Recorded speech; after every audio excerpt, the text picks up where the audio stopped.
Hi, I'm Christy Cordingley, and this is my show, The Flare Up Show, and this special episode is produced in partnership with Clarissa Burt and In the Limelight Media.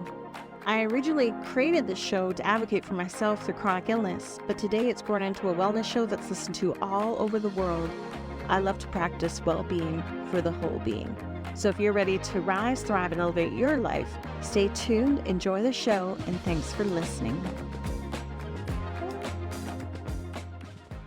Hi, welcome to the Flare Up Show produced by In the Limelight Media with Clarissa Burt. Today I have Ann Mracek. Did I say that correct?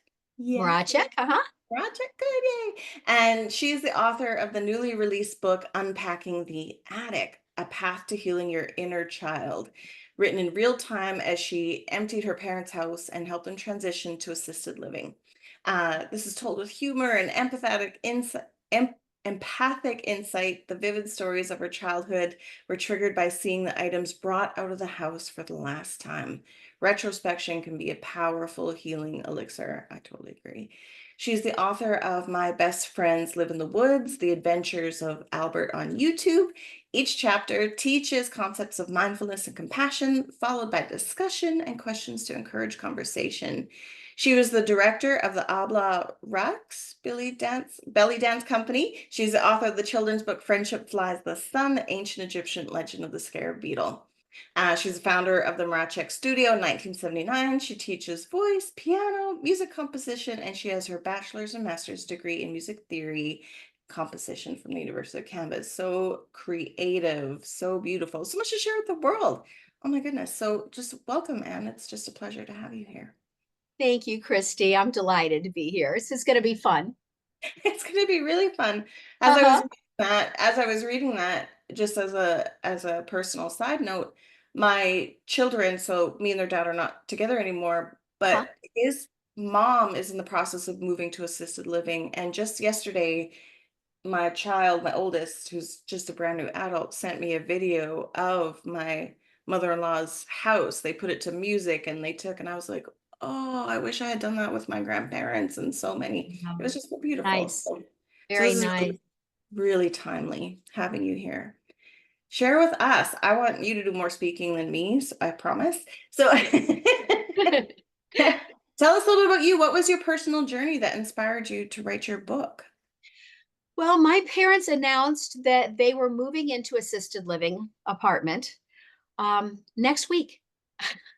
That's as much notice as we had. She was like, well, we've decided we're moving. And they wanted me to empty their house. They thought I could do it in 2 weeks. Not happening, right? This was a 3-story, 6,000 square foot home that they had 52 years of accumulated stuff. So you can imagine the task was absolutely daunting.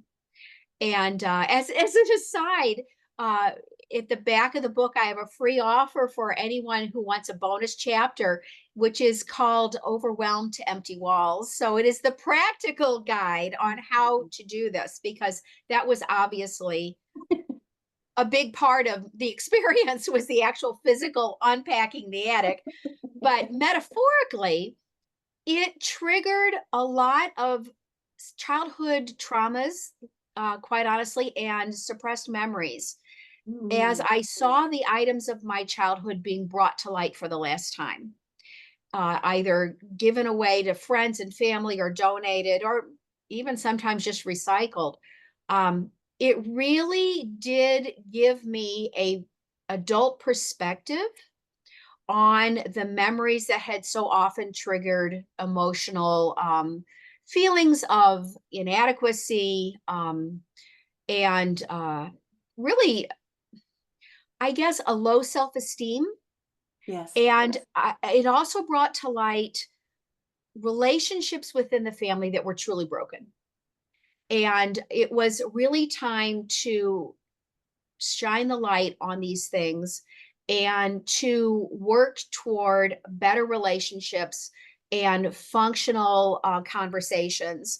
And really, it was a healing process.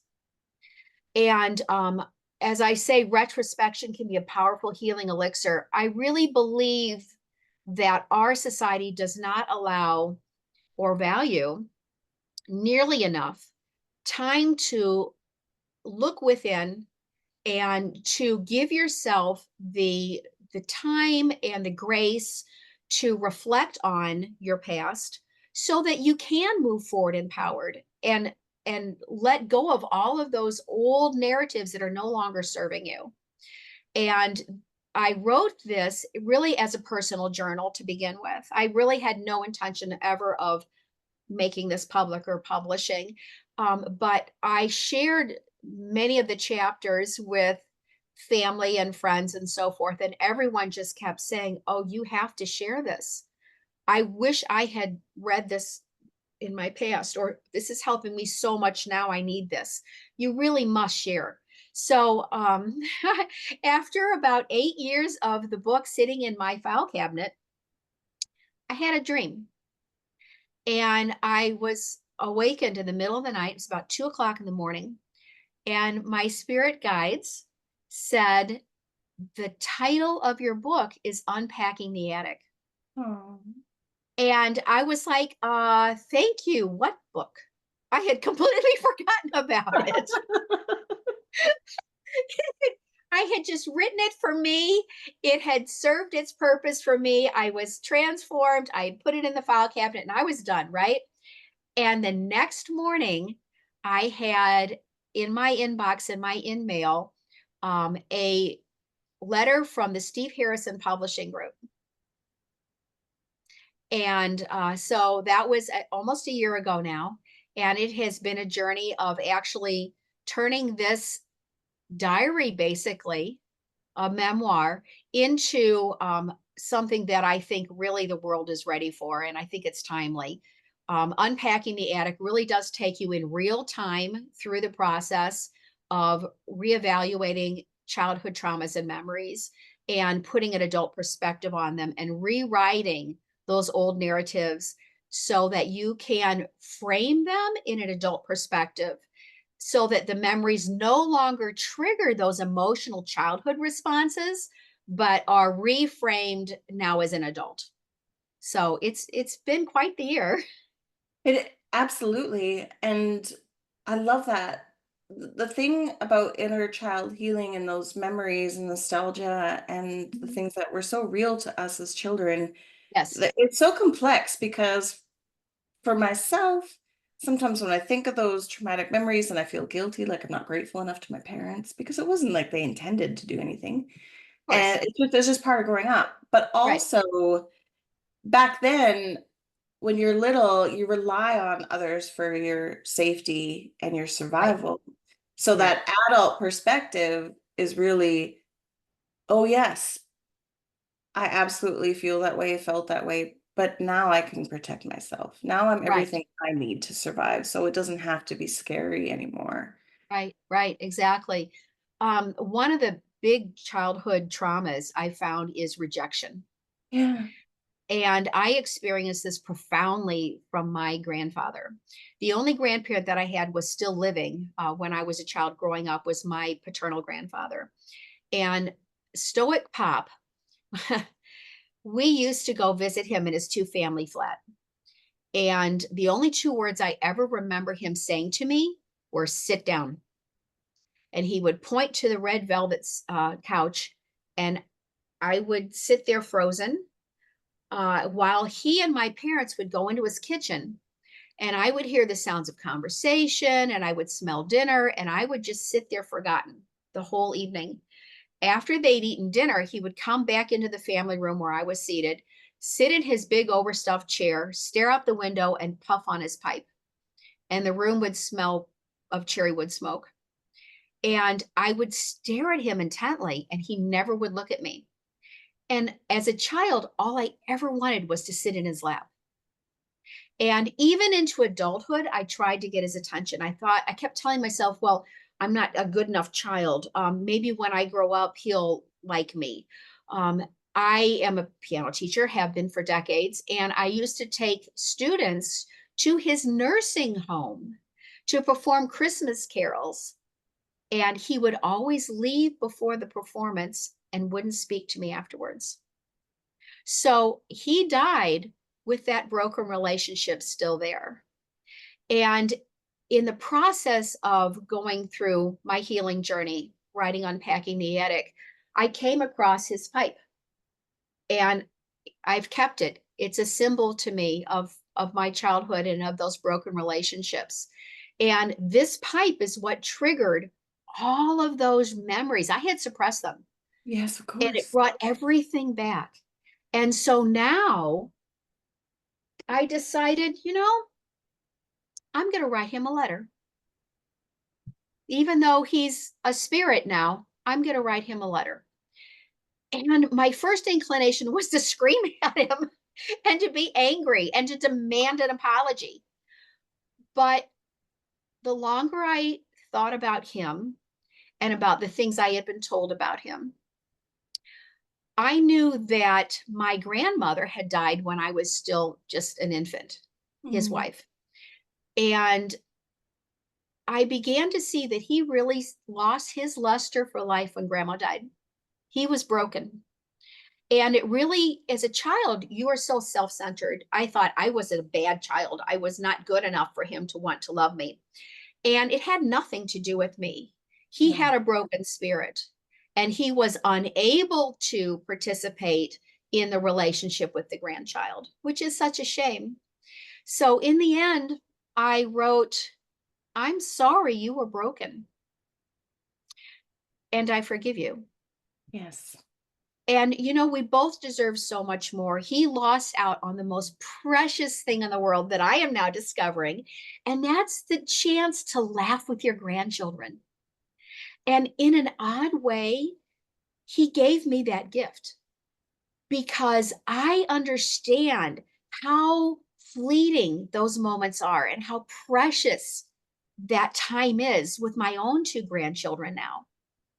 And I don't think I would have had that intense realization of just how fabulous that opportunity is when they're little to cuddle and play that I would have had he been even passively interested in me. Yeah. So, you know, you move forward, you rewrite those old narratives. You tell yourself now as an adult, it wasn't me. It had nothing to do with me. I was the unfortunate innocent caught in the crossfire of his grief. And yes, and so now I'm free of that. I don't have that, oh, I've been rejected and no one loved me when I was little. No, that's Yeah. I understand now as an adult, it was an unfortunate situation, but what can I gain from that? And that is that compassion and that joy in my own grandchildren. So, you let go of what is no longer servicing you and you repurpose it and you move forward with what good you can take from the experience. Yes. Reframe it. And as an intuitive empath too, when you're Mhm. young, Yes. you sense. So some children wouldn't even sense Right. that. They would just be like, oh, I'll just sit here. But when you have that extra sense of, I feel their pain, but you're too young Right. to understand, we tend to assign it to ourselves. Well, if I can feel it, I must be the reason for it because it's a Right. childhood, right? Exactly. So you Exactly. rectify that. And it's so beautiful. Your grandkids are so lucky. And I've stopped using the term cycle breaker, cycle starter is what I say now. We're starting a new cycle. Yes. Right. We start a new cycle. Right. Yes. Exactly. I love Exactly. it. What can you share the top three things that have contributed to your success so far with this book and sharing your story and even just being Yes. able to live life so wholeheartedly? Yes. With everything, I ask myself, how does this fit with my soul's purpose? Hmm. And I give myself permission to say no. There are times you have to learn to set boundaries, and you have to learn which people you are going to surround yourself with and let into your life, and which relationships no longer serve. It's a matter of letting go in codependencies and in relationships that are not serving you well, and to radiate love and giving of yourself to others. um my I used to tell stories to my daughter, going back to my best friends live in the woods, the adventures of Albert. Albert is a raccoon. Oh, And Albert lives in the enchanted forest, and all of the characters are little forest creatures. And Albert's adopted by Mother Skunk, who took him in when he was a child. And I used to tell those stories just for fun bedtime stories to my daughter when she was little growing up. yeah. And when my granddaughter was about 2, 3, my daughter said, "Ask Grammy about Albert." And, I'd kind of forgotten about those little stories that I'd made up, and I started writing them down. My grandchildren live not in Missouri, they're out of state. And so I thought, what a great way that I can have this connection with them. And I Mhm. began to record them with all the voices of the characters on CDs and mail them to my grandkids so they could listen to Grammy tell them a story anytime they wanted to. Oh, Well, then when my granddaughter was about 4, she said, "Grammy, I love Albert so much. You need to share him with all children of the world." And I thought, well, okay, we have another empath. First of yep. all, that acorn didn't fall too far. So No. I created my YouTube channel Mhm. and I started publishing each chapter as an ongoing TV series to YouTube. And each chapter actually focuses on a concept of mindfulness or compassion. Like one Mhm. chapter might be about, is bullying ever acceptable? One chapter might be living in community. One chapter might be, oh, self-esteem. Who knows? There's so many. But we have 31 chapters up right now. I'm just getting ready to release chapter 32, and I compose all of the background music for every chapter. I'm a concert pianist and recording artist, and so I compose and write all of the music and record it for each chapter. And then we also release long format music videos, which are about 2 hours long each. And I do nature videography to accompany Oh, those yeah. long format videos. So the point of all of this, I guess, is that everything comes from a place of compassionate giving for others. And I think when your focus is the love in your message, it's very easy to stay motivated and it's very easy to continue to create and to produce and to share because you're coming from a place of wanting to give initially to my daughter, my grandchildren, now everyone, right? Not only the children of the world, but the children who still live within us. Mhm.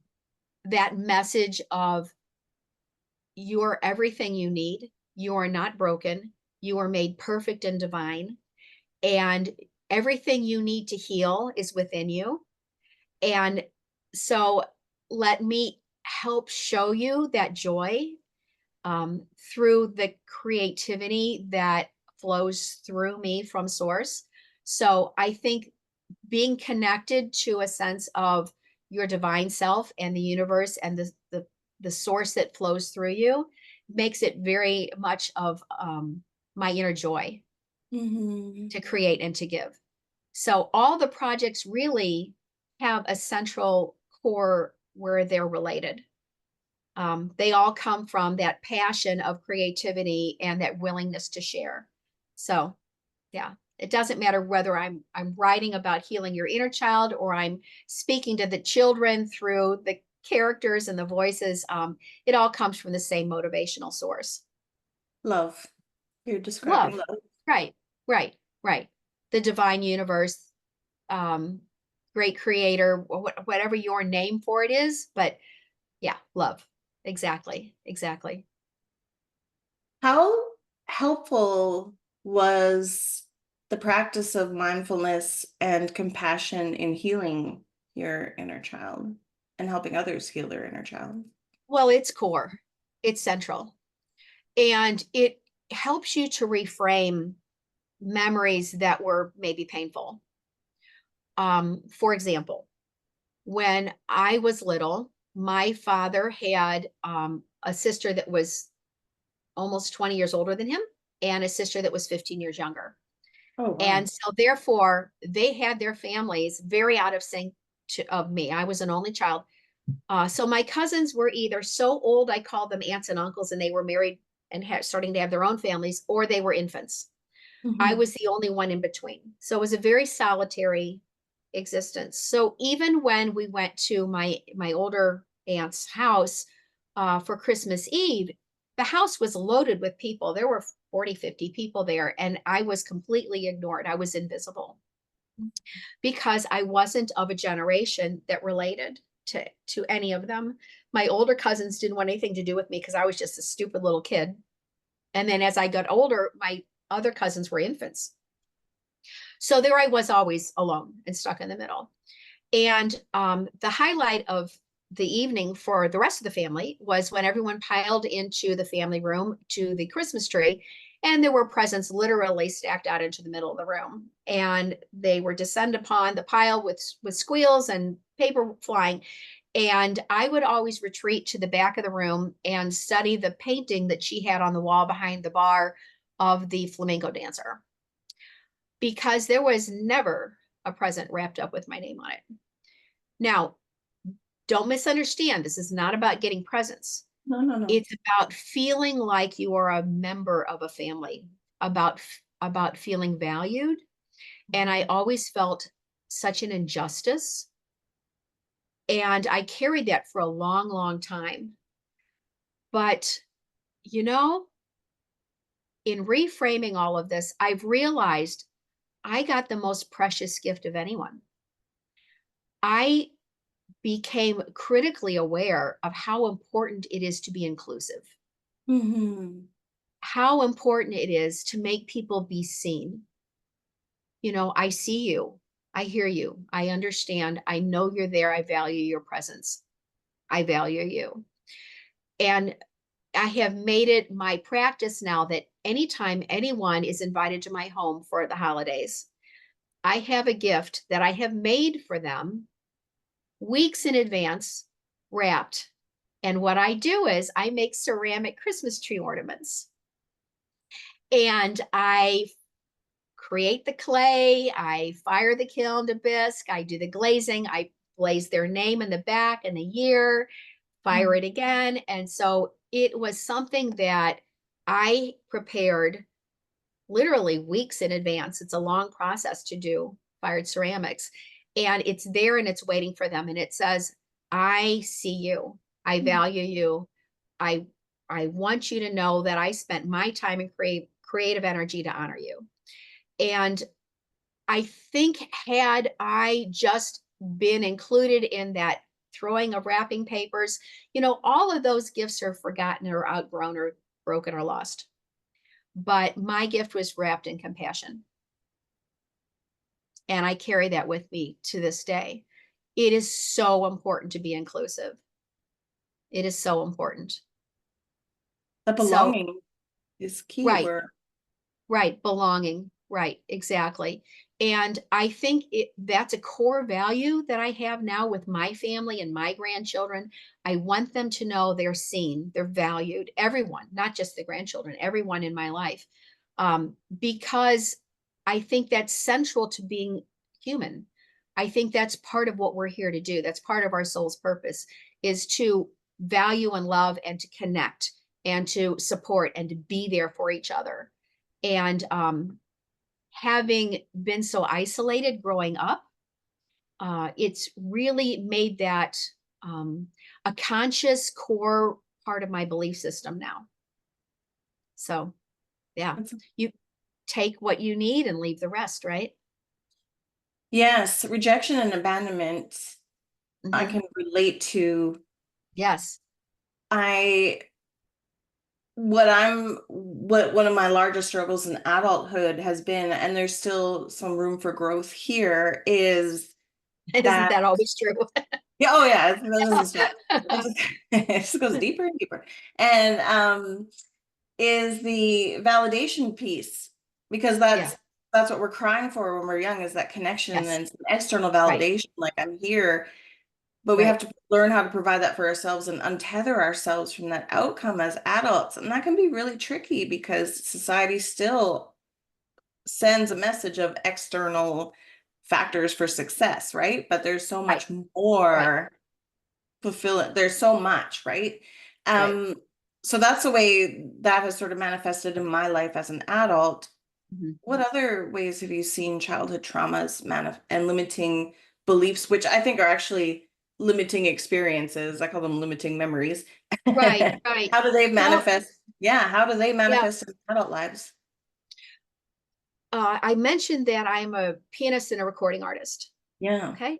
I was also a professional belly dancer for 25 years.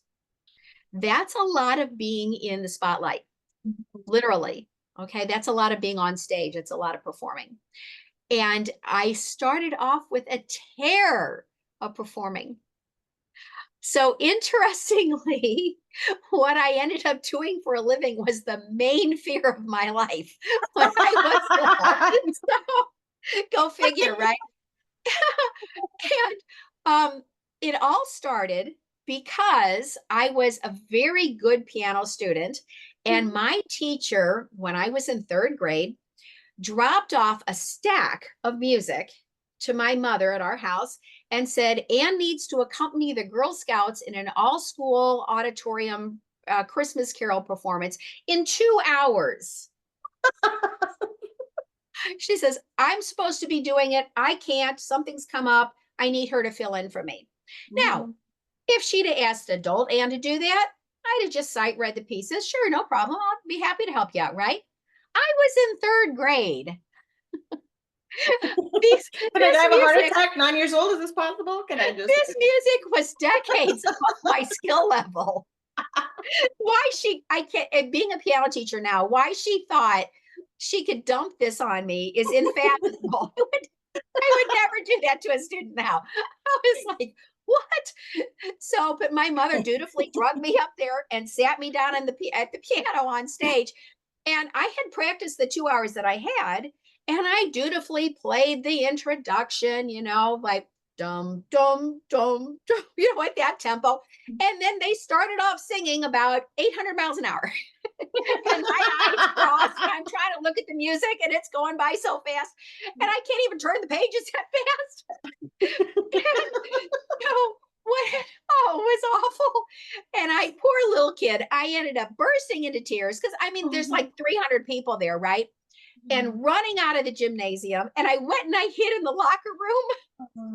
I Oh. was mortified. I didn't want anyone to see me. I was so self conscious, and I had just embarrassed myself in front of all these people with the one thing I love most, which was the piano playing. So in it was an association that I made. If you perform, you feel like this.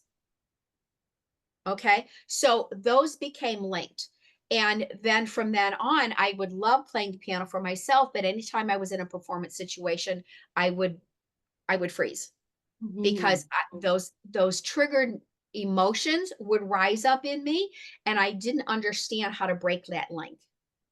Well, as part of my healing process, I finally broke the link. And that was actually way before I wrote the book, obviously, because I belly danced for 25 years. They were a little exposed doing that. Uh, but what I discovered was I had to reframe it. It was not the lack of skill of the child.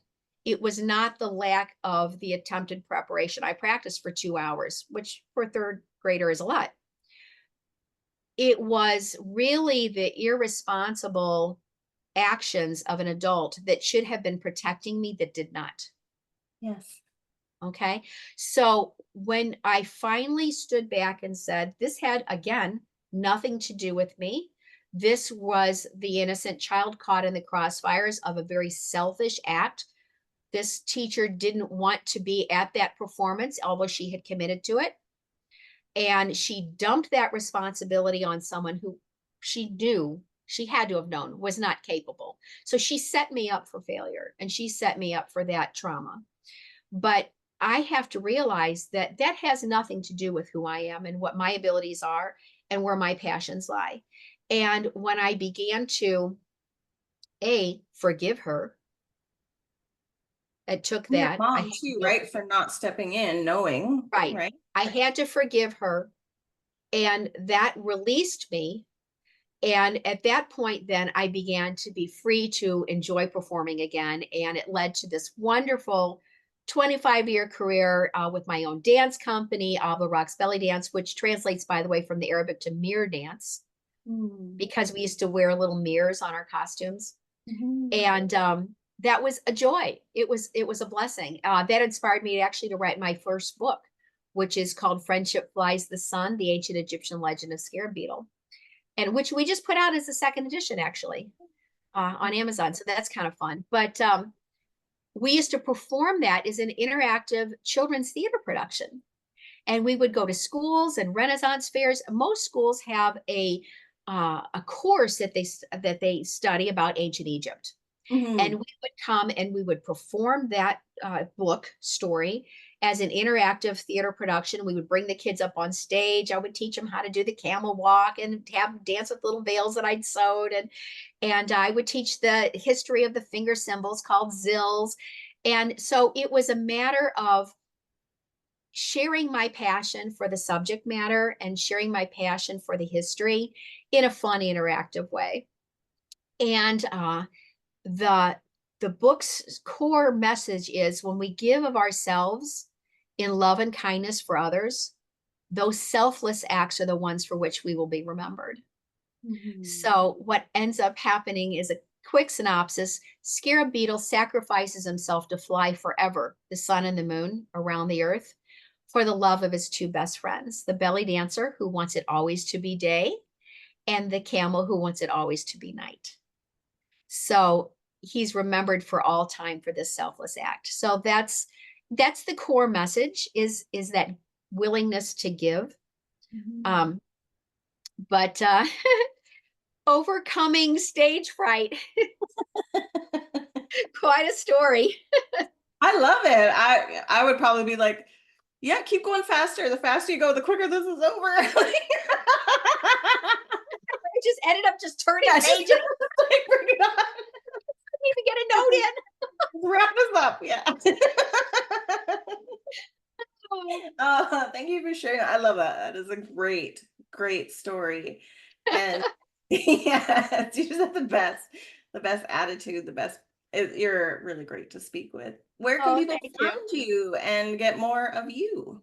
Sure. I have, of course, a website, AnnMracek.com. You can find me at Ann@AnnMracek.com on, Facebook, Instagram, all of the platforms. And the book is on, of course, Amazon, Unpacking the Attic. And yeah, so at YouTube channel, My Best Friends Live in the Woods, and you can hear my music there as well as the story itself. My symphony is up there. It's called Shadow Dragon, and Chamber Works, over 200 piano solo compositions. So lots of good music there to tune into. Yes, it's all going on my meditation playlist for sure. And yes. Oh, yes, definitely. Walking list as well. And what would you, before we wrap up, what is one thing you would want our audience to know most? You're enough.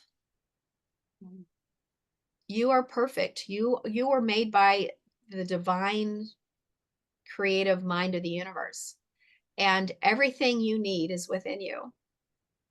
And don't rely on external validation. While longing for that can motivate us to achieving greater goals, getting better grades in school, it's an endless cycle of always pursuing. You're always running on that cage, right? Because you're never going to get it. Even to this day, I struggle with extended family being outside of my world because they don't accept me still. And I just have to tell myself, you're never going to get that which you child long for from them, because they're not capable of giving it. And so move on, surround yourself with family and friends and wonderful people like Christy, who will. A lot of fun. A lot of fun. Yes, I could tell we should. So with people who understand the compassion and the love and the sharing of this world, and move forward in joy. Find what gives your soul joy and pursue that. Is there something that you do and all of a sudden you look up and it's dark outside and the hours have gone by and you haven't even realized it? Where's your passion? And if you follow that joy and if you follow your passion, it's amazing what kind of things in the universe will unfold for you. So Mhm. just keep saying yes to your passion. Keep saying Yeah. yes to the opportunities the universe brings to you. You can manifest your own world and your own reality. Yes, life bends towards the courageous. And Yes, yes, it does. being Yes, brave it is a does. And strong. the core word of courage is heart. Yes. Correct. Mhm. Yes. Thank you so much, Anne. It has been such a pleasure. I'm just very excited to stay in touch. And please, everybody, go check out her website and share the show with all your friends. Everybody needs to hear it. Thank you so much. It's been a delight.